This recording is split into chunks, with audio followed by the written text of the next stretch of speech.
Feche seus olhos, vamos orar em nome de Jesus. Senhor, nós louvamos o Teu nome e cremos que a Tua palavra ela é lâmpada para os nossos pés e luz para os nossos caminhos. Por isso pedimos que agora, da parte do Senhor, dá-nos um espírito forte, dá-nos uma palavra viva e poderosa, como espada afiada, venha cumprir o propósito na vida da igreja. Declaramos que cada irmão, ao ouvir essa mensagem, sairá daqui alimentado, edificado, fortalecido, instruído, para que o nome do Senhor seja exaltado, em nome de Jesus, amém e amém. Glória a Deus, queridos irmãos. Nós vamos iniciar hoje sobre a igreja de Pérgamo. Iniciar não, né? Vamos falar, começar e terminar. Os irmãos que estão online também, sejam muito bem-vindos. Nós estamos ministrando uma série de mensagens chamado As Cartas de Jesus. Você sabe que o Novo Testamento, na sua grande maioria, são epístolas, ou são cartas, começando pelas epístolas paulinas, epístolas pastorais, depois você vai ter o livro histórico, né, que é Atos, e profético, que é Apocalipse, amém? Então, são cartas, epístolas são cartas. Se essas cartas do apóstolo Paulo, se essas cartas pastorais, como de Pedro, João, Tiago, elas nos abençoam e nos edificam, quanto mais a carta de Jesus. As cartas de Jesus deveriam ser de extremo conhecimento nosso. Se hoje, estou lhe falando, se hoje o Senhor Jesus escrevesse uma carta para você, como você guardaria? Se hoje eu entregasse uma carta para você dizendo aqui, Jesus escreveu essa carta e pediu para te entregar, como você buscaria entender, ler ou até decorar aquilo que está nas cartas? Eu acredito que você faria com todo o coração, pois isso foi feito. Só que o diabo tenta roubar de nós. Escute, por que o livro de Apocalipse ele é desprezado por muitas igrejas e cristãos? Primeiro, porque acham que é um livro fechado, de difícil entendimento, e não. Apocalipse no original é Revelation, em inglês é Revelation, que é revelação. Ele se tornou o nome Apocalipse por causa da tradução a partir do latim, ok? Então, mas Apocalipse é um livro aberto, não é um livro fechado, e ele revela três coisas. Primeiro, no capítulo 1, ele revela Jesus, aquele que nasceu de uma virgem e entrou na humanidade pela porta do nascimento. Assim ele é 100% homem, mas ele abriu mão da sua glória. Antes ele estava à direita de Deus Pai e para lá retornou. Agora em suas mãos está a chave da morte, do inferno. Então o Senhor Jesus pode nos tirar do inferno pela salvação celestiais, como diz em Efésios. Então preste bem atenção, irmãos. Esse capítulo 1 revela Jesus, que nasceu, então ressurreto, e entrou na glória do Pai, e agora ele é Jesus, que nós chamamos de glorificado. Eu gosto de chamá-lo de glorioso, porque ele agora está glorificado. Então cada característica de Jesus aponta para um traço do seu caráter para nós, do relacionamento dele conosco, aleluia, e da obra que ele vem fazer. Mas a partir do capítulo 2, exatamente capítulo 2 e 3, tem a segunda revelação do livro de Apocalipse, que é a revelação do vencedor, ou como se tornar um cristão vencedor. Os irmãos sabem que existem cristãos vencedores e cristãos derrotados. É aqui que muitos arminianos e calvinistas eles tropeçam, porque um acredita que perde salvação, não, e o outro acredita que não se perde salvação, que uma vez eleito sempre que Deus escolheu uns para eleição e outros para perdição. Mas deixa eu te ensinar algo.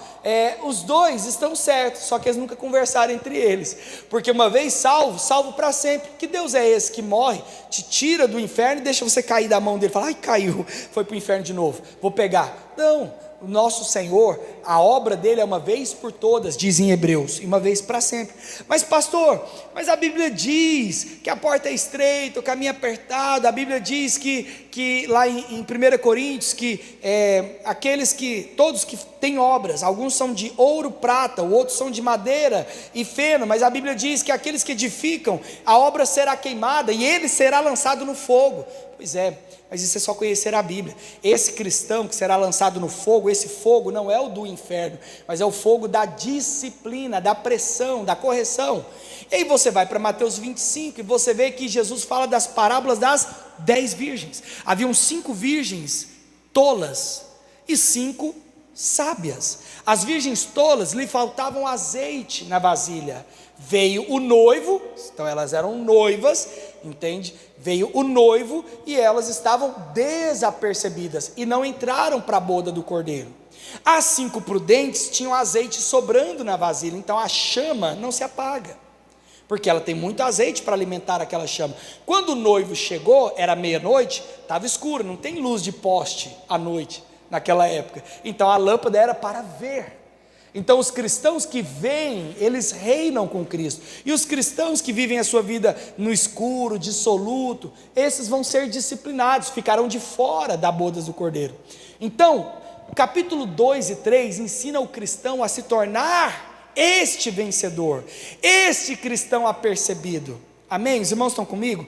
E quanto ao reino, reinar com Jesus, sim, hoje você pode reinar com Jesus, mas amanhã você pode abandonar essa prática, essa vigilância, e aí você não vai reinar, vai ser salvo, mas não vai reinar, será disciplinado. Quem faz o curso de maturidade vai aprender isso na última matéria, amém? Aleluia. Então, nós estamos lendo essa segunda revelação, que é como se tornar vencedor. A terceira revelação nós não vamos aprender hoje, tá? Não tem uma data para quando, que seria um estudo de Apocalipse. Aconselho você a comprar o livro do pastor Aloysio, Apocalipse sem mistério, e você vai se apaixonar pelo livro de Apocalipse, tá? Então, essa terceira revelação é de como será o tempo do fim, né? Tanto do céu, da terra, de Satanás, como todas as coisas irão se findar. Eu só te dou um spoiler, que está na Bíblia mesmo, te dou um spoiler. Tem muita gente querendo ir para o céu, mas na verdade o clamor da igreja é o que nós cantamos: Maranata, ora vem Senhor Jesus, porque na verdade nós não vamos para o céu que vai descer até nós. A nova Jerusalém descerá dos céus e estará aqui na terra, aleluia. Então você se prepare, que vai ser algo poderoso e maravilhoso. Eu fico muito curioso de como será, você não fica não? Ainda bem que a gente é eterno, né? A gente vai estar lá participando. Eu quero estar lá participando, irmãos, por favor. Aleluia. Então hoje nós vamos falar da terceira igreja, de maneira prática e direta. Os irmãos sabem que cada carta ela é composta pela seguinte construção redativa. Ela tem uma introdução, o desenvolvimento e uma conclusão. Aí nossos jovens já vão ficar afinados no vestibular. A introdução dessas cartas tem um propósito. Escute isso, porque isso aqui eu vou mostrar para os irmãos hoje novamente. Toda introdução a cada igreja específica, Jesus se revela como a maior necessidade daquela igreja. Entende? A maior necessidade. Por exemplo, para a igreja de Esmirna, que nós vimos que é a igreja perseguida, como Jesus se revelou? Que ele era o primeiro e o último, aquele que esteve morto, mas voltou a viver. Por quê? Porque essa era a necessidade da igreja perseguida. Os cristãos estavam sendo mortos. Então Jesus falou: eu te chamei, eu estou te esperando. Fica tranquilo, eu estou com você, não vou te abandonar, estarei até o fim com você. E saiba de uma coisa: eu morri, mas eu voltei a viver. Como quem nos dá esperança. Você entra na morte, mas a morte não entra em você. Você não ficará nela, você vai ressuscitar comigo. Aleluia, glória a Deus. Então, nessas cartas, a introdução, Jesus traz uma revelação. O desenvolvimento da carta, Jesus traz elogios e correções, ok? Lembra para Éfeso o elogio? Olha, reconheça a sua obra, reconheça o seu labor, reconheço que você tem sofrido perseguições, mas ele também faz uma correção: mas tenho contra ti que abandonaste o primeiro amor. Isso foi para Éfeso, a igreja do primeiro século, que andou com Jesus, mas abandonou o primeiro amor e acabou abandonando as primeiras obras. E a conclusão, o Senhor nos traz uma promessa. Diga assim: promessa. Aleluia. O Senhor nos traz uma promessa. Mas vamos lá, vamos ler então Apocalipse capítulo 2, versículo 12 até o versículo 17. Acompanhe comigo a leitura. Ao anjo da igreja em Pérgamo, escreve: estas coisas diz aquele que tem a espada afiada de 2 gumes. Então veja como o Senhor se revela: aquele que tem uma espada afiada de 2 gumes. Conheço o lugar em que habitas, onde está o trono de Satanás, e que conservas o meu nome e não negaste a minha fé. Ainda nos dias de Antipas, guarde essa informação, esse nome Antipas, minha testemunha, meu fiel, o qual foi morto entre vós, onde Satanás habita. Tenho todavia contra ti algumas coisas, pois que tens aí os que sustentam a doutrina de...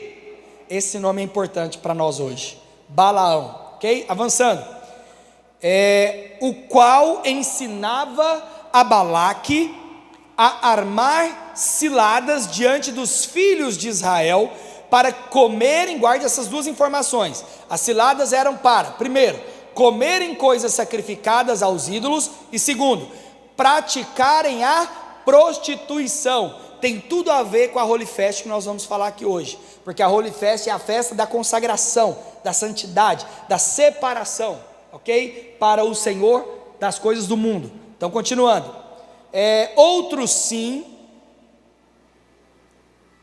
também tu tens os que da mesma forma sustentam a doutrina dos nicolaítas, guarda essa informação.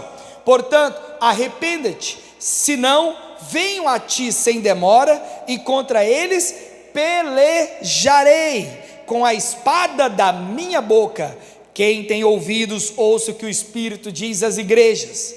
Ao vencedor dar-lhe-ei agora essa é a promessa, ao vencedor dar-lhe-ei do maná escondido, bem como lhe darei uma pedrinha branca, e sobre essa pedrinha escrito um nome novo, o qual ninguém conhece, exceto aquele que o recebe. Aleluia. Queridos irmãos, como eu falei para vocês, cada igreja de maneira profética aponta para a igreja do Senhor, não denominacionalmente falando, não o nome da placa, no decorrer dos séculos,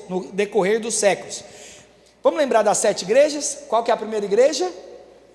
Diga: Éfeso. Segunda igreja? Esmirna, fala Esmirna. Terceira igreja? Pérgamo. Agora vamos ver, agora é desafio, porque eu não ministrei ainda. Quarta igreja, qual que é? Tiatira. Quinta igreja? Sardes. Sexta igreja? Filadélfia. E a 7ª igreja? Laodiceia, ok? Então a terceira igreja, a primeira igreja, Éfeso, é a igreja que andou com Jesus no primeiro século. A segunda igreja, ela começa no final e é a igreja perseguida, a primeira perseguição aos cristãos. Só lembrar de Nero, que matava os cristãos na arena, com os leões. Pérgamo é a igreja que agora se tornou a igreja do império, ok? Do império, e isso é a partir do século 4. A partir do século 4, o cristianismo passa a ser parte oficial do Império Romano, ok? Depois nós temos, aí já não começa a datar, né, exatamente, porque dentro de Pérgamo já é formado Tiatira, tá? Que é a igreja católica, apostólica romana. Então você vê Tiatira, e depois só em 1517, se não me falha a memória, na reforma protestante, a igreja novamente passa por um mover, se tornando Sardes, e juntamente com Sardes, não temos como qualificar, mas você apenas pelo Espírito percebe igrejas que são Filadélfia e igrejas que são Laodiceia. Vocês lembram que as 3 primeiras igrejas se passaram, elas não existem mais, porque elas foram daquela época. As demais igrejas, como Tiatira, Sardes, Filadélfia e Laodiceia, existem até hoje e existirão até Jesus voltar, porque nas cartas, quando você estuda as cartas, você percebe que Jesus fala: ser fiel até que eu volte, e o Senhor promete para elas que Ele está retornando, voltando. Para essas 3 não, Jesus não fala da sua volta, porque elas não existem mais. Então o que aconteceu? Pérgamo é profeticamente a igreja do século IV. Vocês sabem que Constantino, imperador romano, ele teve uma experiência, ele se tornou imperador agora acho que é em 306 depois de Cristo, e depois em 313 ele se converte.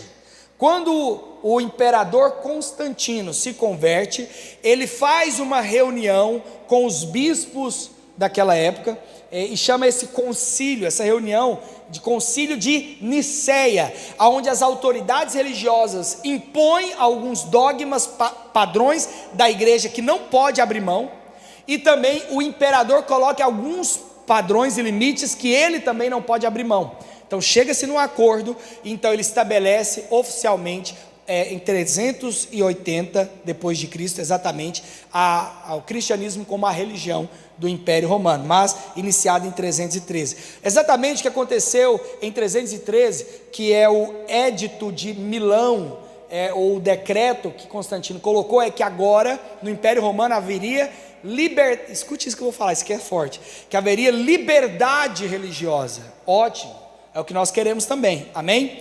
Só que a liberdade religiosa permitiu com que o povo do Império Romano se abrisse para que mais tarde, em 380, pelo Edito de Tessalônica, estabelecesse agora somente o cristianismo como a religião do Império Romano.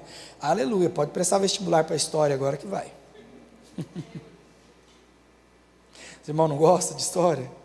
Espera que eu apertei alguma coisa que não devia ter feito aqui.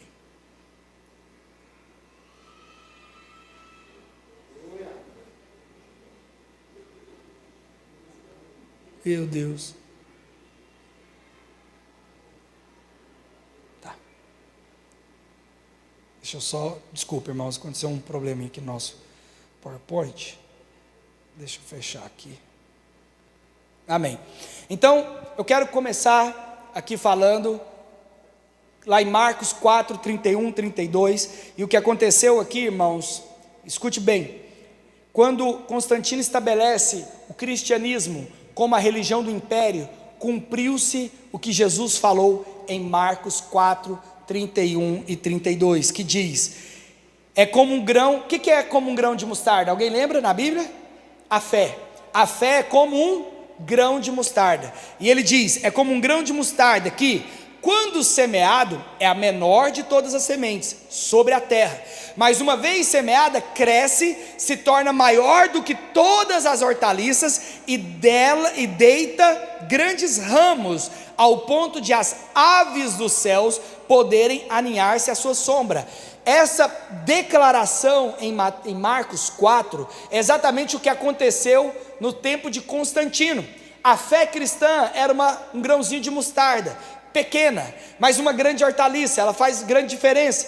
Mas quando Constantino estabelece o cristianismo como religião do império, então acontece o que está descrito aqui, uma anomalia, algo foge da vontade do Senhor, porque o cristianismo que era para ser o menor, hortaliça, semente, passa a ser a árvore maior do que todas as outras.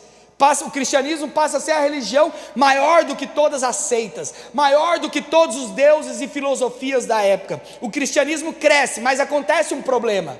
As aves dos céus, que na Bíblia, aves de rapina apontam para demônios. Na Bíblia, aves de rapina apontam para demônios.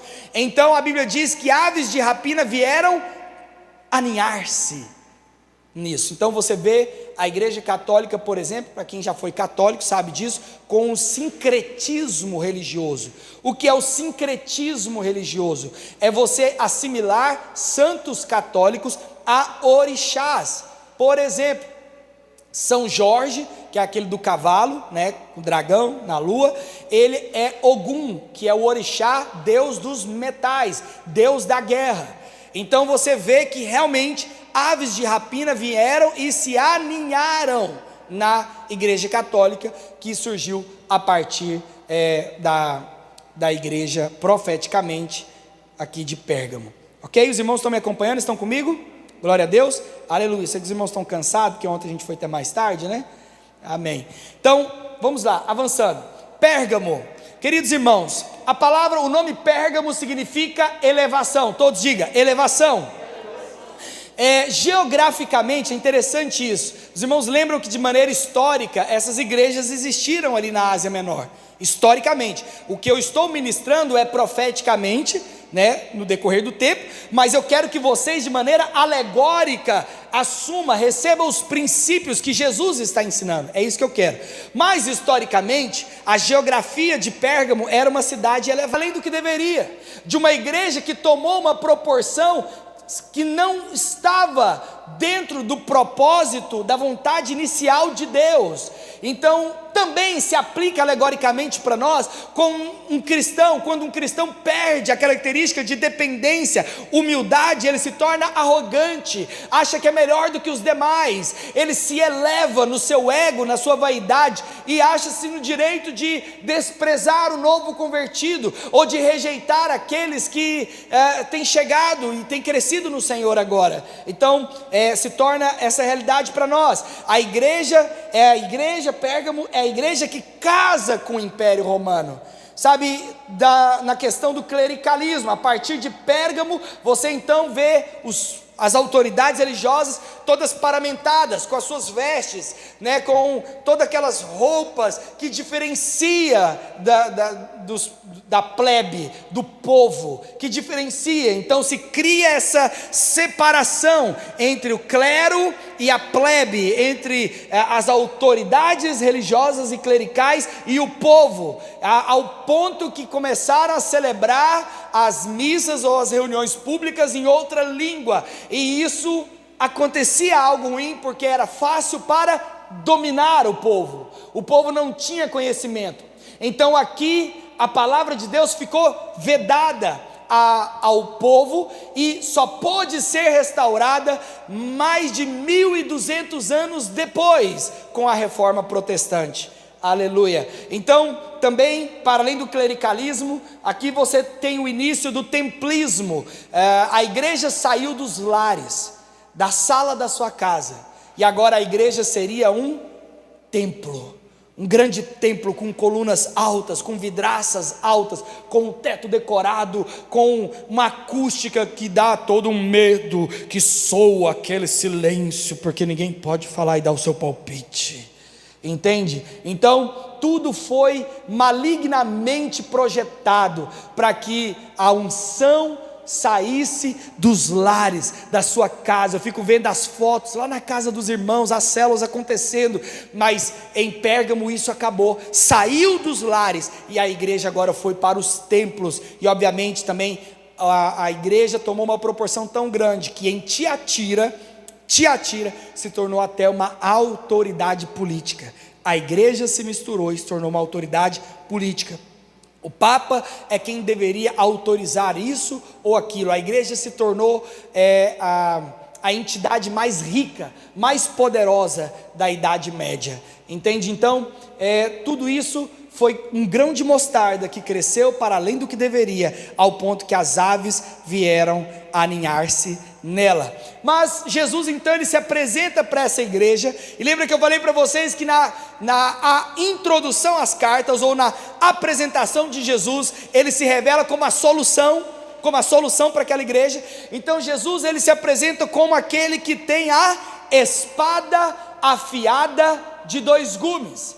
Eu sou o que tenho. Ele não disse que eu sou o que era, mas eu sou o que tenho, porque se ele tem algo em mãos, ele pretende usá-la. Se o Senhor tem algo em mãos, ele pretende usar. Hebreus 4:12, a palavra do Senhor diz assim, vamos ler então essa parte, esse versículo, versículo 12 e 13, aonde da igreja em Pérgamo escreve essas coisas, diz: aquele que tem a espada afiada de dois gumes, conheço o lugar que habitas, onde estás o trono de Satanás, e que conservas o meu nome e não negaste a minha fé, ainda nos dias de Antipas, minha testemunha, meu fiel, o qual foi morto entre vós, onde Satanás habita. Então veja, Hebreus 4:12, a palavra do Senhor diz assim: porque a palavra de Deus, diga assim, a palavra de Deus, e ele diz: porque a palavra de Deus é viva e eficaz e mais cortante do que qualquer espada de dois gumes, penetra ao ponto de dividir, primeiro, alma e espírito. É a primeira coisa que nós ensinamos no curso de maturidade espiritual. Você precisa saber que alma e espírito não são a mesma coisa. Isso é fundamental para a sua fé. Alma e espírito. Segundo, juntas e medulas. Pastor, o que ele quer dizer aqui? Eu te explico, estou aqui para isso. Juntas é a parte flexível, fixa, dura e flexível. Ou seja, um cristão é forte, porém ele serve, ele se move, ele não é rígido, estruturado como um osso em si, ele se move para um propósito, mas ao mesmo tempo é firme, mas não medula, que é sensível, que tudo dói, que tudo atinge, que tudo é difícil de lidar, que não pode mexer com ele. Mas a espada discerne também pensamentos e propósitos do coração, porque pensamentos são terríveis. Você tem pensamentos de raiva, pensamentos de ira, pensamentos de mágoa. O pastor não me ligou, o pastor nem olhou para mim hoje, o pastor foi grosso comigo, e às vezes eu estou lá em casa, tranquilo, com meus filhos, rindo, não estou nem lembrando de você, e às vezes você fica chateado com o seu líder de célula, seu líder de célula às vezes te tratou mal, ok? E ele diz, pensamentos, tem que separar pensamentos daquilo que é o propósito do coração. Então a espada, ela vem para trazer o que, irmãos? Separação em algo bom de algo que não é vontade de Deus para você, de que não presta. Esse é o motivo. Então, irmãos, a fé cristã, ela não pode, como vemos em Pérgamo, se casar com o mundo. O problema de Pérgamo é uma igreja que se casou com o mundo. A igreja, a religião se casou com o império, com o governo, entende? Se tornou uma religião do Estado. A igreja jamais deveria casar com a política e os seus governos. Na igreja vamos ter políticos, na igreja teremos pessoas que são políticas, assim como temos profissionais, temos professores, temos médicos, temos advogados, temos musicistas, teremos políticos, entende o que eu quero dizer? Mas a igreja não atuará politicamente. Você sabe que toda cidade que você vai, o que tem na praça principal da cidade? Uma igreja católica. Por quê? Porque a cidade, ela dá para a igreja aquele terreno. A cidade, ela cede. Ela só pode ser fundada, inclusive, se, não sei, acho que hoje não, mas se desse o lugar principal da cidade para a igreja. Nós não somos assim, irmãos. Nós só alugamos aqui, com suor. Nós pagamos aqui por causa dos irmãos, a fidelidade dos irmãos. Nós não somos casados com a prefeitura, nós não somos casados com o Estado, e escuta o que eu estou te falando, e nunca seremos. Eu não quero que nenhum Deus desse mundo bata a mão no peito e fala, a videira é grande em Belém porque nós é que fizemos. Eu não quero ficar preso na mão de nenhum político, de nenhum órgão, a aceitação para amaldiçoar o seu povo, entende? Então esse foi o erro de Balaão. E qual foi a doutrina de Balaão? Misturar, foi o conselho que ele deu, misturar o povo de Deus com o mundo. E isso aqui em Pérgamo é perigoso, irmão. Olha aqui, somente vocês jovens, não permita a mistura na sua vida. Toda mistura você vai perder. Vou te dar um exemplo. Vem aqui, Pedro, me auxilia aqui. Eu não vou subir na cadeira, porque a cadeira está novinha, aleluia. Então presta atenção, fica aí, não, fica aí. Eu vou tentar puxar o Pedro aqui para cima, e ao mesmo tempo você vai tentar me puxar aí para baixo. Vamos lá? Vai lá. Pode ir, se você conseguir me puxar. Percebeu? Qual que é mais fácil? Obrigado, Pedro. Qual que é mais fácil? Quem está embaixo puxar quem está em cima, ou quem está em cima puxar quem está embaixo? Quem está embaixo. Faz isso, faz essa dinâmica lá nas suas células, quebra-gelo. Pastor aqui ajuda, tá vendo? Faz o quebra-gelo, sobe na cadeira e pede um para puxar. Quem é que vai cair? Quem está em cima. Então escuta, toda mistura você vai perder, irmão. Toda mistura com o mundo você vai cair. Toda mistura com o mundo você vai ser derrotado. Não entre por esse caminho. Não siga os conselhos de Balaão, a doutrina de Balaão. Rejeite a mistura. Agora é interessante que quais são as características dos misturados? Lembra que ele falou duas coisas. Qual que é a primeira? Comer sacrifícios consagrados, mortos, obra morta, animais consagrados. E Também a prática da prostituição. Comer coisas sacrificadas, irmãos, é começar a ter prazer. Escuta que isso aqui é muito sério agora, porque isso aqui vai tocar em você. Pastor, mas eu não me prostituo. Eu vou chegar na parte da prostituição daqui a pouco. Mas sabe o que é comer coisas consagradas? Comer fala de prazer, não é? Agora, comer coisas consagradas é começar a ter prazer em coisas que não têm vida de Deus. Seu futebol concorre com a sua célula. São comidas consagradas. Futebol é pecado, irmãos? Não, em si mesmo não tem mal nenhum. Mas no momento que o seu prazer está mais nele do que nas coisas de Deus, se tornou uma obra morta para você. Para você, obra morta. Para o pastor nem tanto, porque eu não me preocupo. Mas para você se tornou. Dinheiro, mesma coisa. Família, não, porque domingo, pastor, a gente almoça com a família. Não fui eu, não fui eu, é o Senhor, é a Bíblia. A partir do momento que algo te dá mais prazer do que servir a Deus, televisão, não interessa, sabe, cansaço, não interessa, qualquer coisa que vai concorrer com o lugar de Deus no seu coração, isso se torna uma obra morta. Comidas consagradas. E a prática da prostituição, escuta essa frase, irmãos, prostituição é negociar a sua pureza através do seu corpo. Eu não estou falando que prostituição é só a pessoa ganhar dinheiro vendendo o corpo, fazendo sexo, não. A prostituição é quando os seus olhos, que deveriam para contemplar a glória de Deus, contemplam imoralidade na internet. Eu estou dizendo que prostituição é toda vez que você age com defraudação ou com lascívia. O que é a defraudação? Eu sou cristão, por exemplo, eu não quero ficar com ninguém, até porque se eu ficar vai gerar um escândalo dentro da igreja, mas eu fico seduzindo as menininhas do culto, eu fico seduzindo as irmãzinhas do culto, jovens, solteiros, chaveca uma e fala, ai, será que fulano está gostando de mim? Será? Fora, no mundo. Aqui você é crente, de marré, mas chega lá fora, você é o sedutor do trabalho. Oi fulana, tudo bem? Passa a mão no rosto dela. Entende? Mas aqui não, aqui você é pai, senhor, irmã, de longe. Mas lá fora, você está usando a sua pureza, você está negociando a sua pureza por meio do seu corpo. Lascívia, promiscuidade, a roupa. Você sabia que roupa foi feita para tampar e não para mostrar? Ixi, pastor, agora está falando de roupa. Não, estou falando de você. Eu não quero que a roupa atrapalhe você. Entendeu? Ninguém veste, porque eu gosto, já está errado. Você não veste para você, você veste para o outro. Sempre é assim. Não adianta, todo mundo que se veste não quer autoelogio. Ele gosta quando as pessoas elogiam. Isso é fato da vida.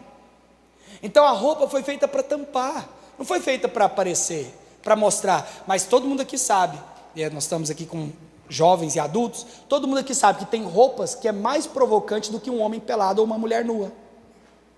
É verdade. Tem roupas que são muito mais provocantes do que uma pessoa nua. Percebe isso? Por quê? Porque Deus fez para tampar, mas o diabo tem tentado deturpar tudo o que Deus faz. Então, cuidado, porque isso é perder a sua pureza por meio do seu corpo, é prostituição. Entende? A roupa tem que abençoar, a roupa não tem que, sabe, a pessoa, isso não aconteceu aqui, irmãos, fique em paz, tá? Fique em paz mesmo. Nenhum momento aconteceu, mas já fica a dica da pregação para não acontecer. De repente a irmã quer cantar aqui, o irmão quer cantar, mas ele está camisa aberta, calça colada, parecendo cantor sertanejo, aquela coisa, sabe? A irmã com a saia curta, e aí fica tribulação para o outro irmão que está lá embaixo. Misericórdia, vou cantar Vem Jesus, olhando para trás, vem Jesus, Maranata, porque está difícil aqui. Então deixa eu te contar uma coisa. Eu não estou aqui, pastor, aqui, eu gosto de gente que veste bem, acho lindo, eu sou o que mais elogia. Pergunta para minha esposa, eu percebo quando as irmãs arrumam cabelo, eu percebo quando os irmãos, hoje, não te elogiei, Ronilson? Falei, Ronilson, você está bonito hoje. Aí eu falei para alguém, falei, olha aqui o Ronilson, foi para o Éden, eu acho. Falei, Ronilson, está jovem hoje, né? Cabelo bagunçado, camisa jeans, né? Botão aberto, precisava ter fechado não, viu, Ronilson? Não estava nada sensual, pode ficar tranquilo. Eu acho que quando eu falei camisa aberta, ele... Não, estava jovial, bonito. Entende? Eu sou assim, eu sou uma pessoa que repara muito imagem. É a minha linguagem de interpretação, é mais imagem mesmo. Eu não decoro o nome de rua, mas eu sei em todo lugar, porque está aqui, ó. Isso fixa muito para mim. Então, não sou contra roupa, mas eu quero dizer para você, cuidado com todo tipo de conversa no WhatsApp. O que uma jovem solteira está conversando a partir das 11 horas com outro rapaz no celular? Para quê? O mundo vai acabar meia-noite? Então, você está conversando hoje, conversa no outro dia. Ué, por que não? Porque é igual filho, né? Filho meu fala, quer dormir na casa do fulano. Para que vocês vão fazer de madrugada se não dormir? Dorme aqui, amanhã de manhã eu te levo lá na casa do fulano. Não tem problema. Eu pago essa casa, eu alugo a casa hoje, né? Eu pago o aluguel do seu quarto. Sabia que tudo minha esposa, ela ri de mim porque eu já tenho as contra-respostas assim para tudo. Desde quando eles foram jovens, então tem tudo guardado comigo. Ela falou, eu pago esse quarto aqui para alguém dormir nele. Se você não dormir essa noite aqui nesse quarto, por que eu estou pagando esse quarto? Então você dorme aqui, amanhã de manhã eu te levo lá para você estar com seus amigos. Pronto, está resolvido. Pai é para isso. No dia que você tiver seu carro, sua gasolina, aí você faz sua casa. Mas Deus me deu carro e gasolina. Eu vou levar meu filho e vou trazer. É minha responsabilidade. Então já tem tudo isso pronto. Por quê? Porque eu quero evitar, irmãos, que minha preocupação não é essa, nem a pregação, mas eu quero te dizer, cuidado quando você negocia a sua pureza por meio do seu corpo. Isso é prostituição. E ele termina então falando da obra dos nicolaítas. Os irmãos podem tocar aqui? Ele termina falando da obra dos nicolaítas. Os irmãos lembram sobre nicolaítas em Éfeso? Eu vou lembrar os irmãos, nicolaítas, ou essas doutrina dos nicolaítas. O que significa nicolaítas? Aí você tem que fazer uma junção da palavra, e laos é povo. Então, uma coisa que ele via que Pérgamo estava causando era que, com o clericalismo, templismo, todas aquelas características, eles estavam dominando sobre o povo, enfraquecendo o conhecimento ao povo e fortalecendo a sua autoridade política, financeira, religiosa. E o Senhor reprova isso. O Senhor reprova isso. Por isso nós somos uma igreja em células. Sabe, nós não somos uma igreja onde o pastor vai ficar distante do povo. Não, os irmãos aqui sabem. Os irmãos aqui sabem, do presbitério, os líderes sabem. Você pode me mandar uma mensagem de WhatsApp. Se eu não responder na mesma hora, espera que daqui a pouquinho eu respondo. E eu sou pastor da igreja. Mas tem irmão que não é nem líder de célula, a gente manda o WhatsApp e não responde de jeito nenhum. Eu sou o pastor da igreja e eu digo para os irmãos, se você me perguntar, eu vou te responder na hora. Sabe por quê? Porque eu amo os irmãos. Eu amo os irmãos. Eu não quero que essa doutrina dos nicolaítas afaste as pessoas entre nós. Não, nós somos uma família. E por último, Jesus, ele prometeu algo para essa igreja. O que Jesus promete? Primeiro, ele disse que ele daria do maná escondido. Olha o que diz o versículo 17: quem tem ouvidos, ouça o que o Espírito diz às igrejas. Ao vencedor dar-lhe-ei do maná escondido. Diga assim, maná escondido. Bem como lhe darei uma pedrinha branca, e sobre essa pedrinha escrito um novo nome, o qual ninguém conhece, exceto aquele que o recebe. Irmãos, maná escondido, os irmãos sabem que maná aponta para Jesus, não é? O maná que desceu do céu aponta para Jesus, porque em João fala que ele é o pão vivo que desceu do céu. Qual é o pão que desceu do céu no Velho Testamento? O maná. Jesus é o maná. Então nós vamos nos alimentar do maná escondido. E aqui vem algo muito poderoso. Esse escondido fala de intimidade. Intimidade. Agora, sabe o que eu fico pensando? Nada contra os irmãos, os jovens, ontem ministraram louvor, mas é porque me veio essa característica. Você já percebeu que hoje, essa nova geração, uma geração que busca intimidade, elas querem sentar no colo de Deus, arrastar a sandália de Deus, quer perfumar a casa, deita aqui Jesus, senta aqui, vamos bater um papo nós dois, chama Jesus de você, né? Você não gosta disso também não, né, Deus? As músicas, né? É música boa inclusive, mas tem você lá, né? Eu não deixo nem meu filho me chamar de você, ainda mais chamar Deus de você. É de Senhor. Pastor, isso é religião. Não é não, irmãos. Quando você sente a glória de Deus, você o chama de rei, não é? Você sente toda aquela glória. Senhor é maravilhoso, glorioso. Senhor, coroamos a Ti, nós rendemos aos Teus pés, sabe? E aí hoje você vê as pessoas cantando músicas que é hoje conhecida como worship, né? Worship, é isso, né? Worship. É aquela música que só tem uma nota, aumenta, desce a nota, sobe de novo, volta nela, vai uma oitava acima, uma baixa, mas só fica nela, direto. Ou seja, muitos querem intimidade sem ter aliança. Mas Jesus só dá intimidade para quem primeiro casa com Ele. Você pode cantar, quer cheirar o cabelo, sentar no colo, você nunca vai ter intimidade com Jesus se você não tiver antes aliança com Ele, ser fiel. Sabe o que é aliança? Eu posso estar mal, eu posso estar feliz, eu posso ter muito, eu posso ter pouco, porque na aliança, guarde isso, nós não fazemos o que nós queremos, nós fazemos o que a aliança exige. Escute isso: na aliança não fazemos o que queremos, mas fazemos o que essa aqui, ó, a aliança exige. Sabe por que eu sou fiel à minha esposa? Não é só porque eu amo a minha esposa, porque tem dia que a gente não ama.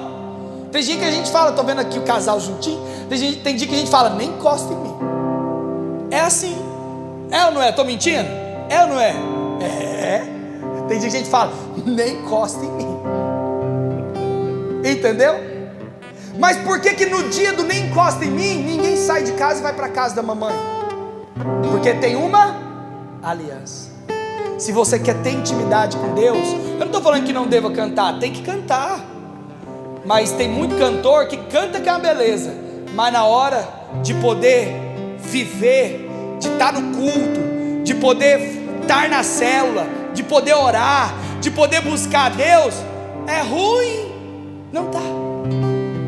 Entendeu?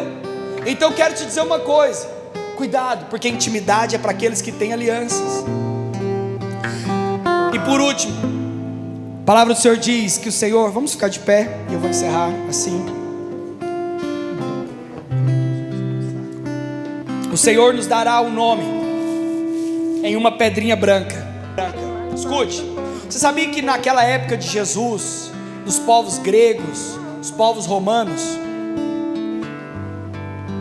dos povos gregos e povos romanos, a eleições eram feitas através de uma pedra branca? Se nós tínhamos aqui, não, eu tenho o Kleder aqui, tenho o Ronils, vamos eleger entre os dois aqui. Aí se pegava uma pedrinha branca, escrevia o nome da pessoa que você está elegendo e depositava ela. Então depois se contava as pedrinhas. Quando a Bíblia diz que o Senhor iria escrever nosso nome numa pedrinha branca, o Senhor está dizendo, irmãos, que Ele escolheu você, que Ele escolheu você. Não fomos nós que escolhemos o Senhor, mas aquele que for fiel até o fim, o Senhor vai escolher você para reinar com Ele, para reinar com Ele. E é interessante que o nome que está na pedrinha não é o mesmo, mas é um novo nome, que só você conhece. Sabe por quê? Porque a tentação que eu, pastor Eric, tenho é diferente do que o Alex tem. Mas quando naquele dia,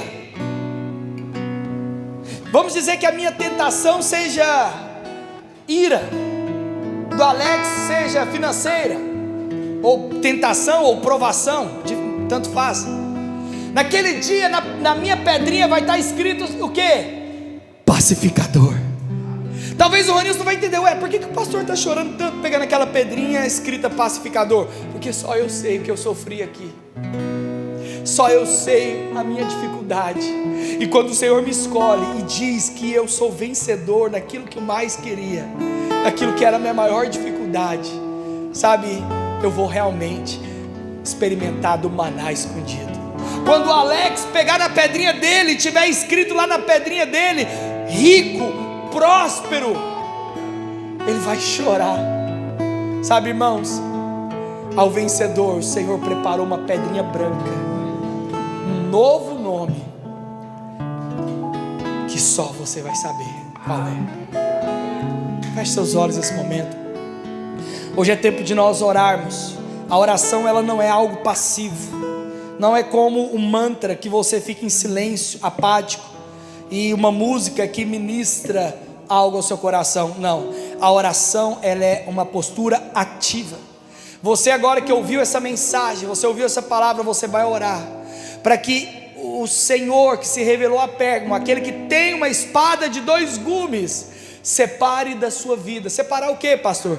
Aquilo que o Espírito Santo falou com você aqui na pregação, aquilo que você sabe que o Senhor falou com você aqui nessa pregação, que é a sua fragilidade, que é a área da sua vida que você tem misturado, que é a área da sua vida talvez que você tem comido de comidas consagradas, ou seja, prazer em coisas dessa vida que não tem a vida de Deus. Não é que você vai cortá-las, bem, se isso te leva a pecar, corta e lança ao longe, eu concordo, mas você vai orar para que o glorioso separe da sua vida tudo que tem se tornado mistura, para que você se torne um cristão vencedor, em nome de Jesus, amém? Aleluia, aleluia. Vamos orar. Preciso de música, som para orar, depois a gente canta, mas vamos orar, senão os irmãos vão cantar, tá? E depois canta, amém? Aleluia. Abra sua boca agora, comece a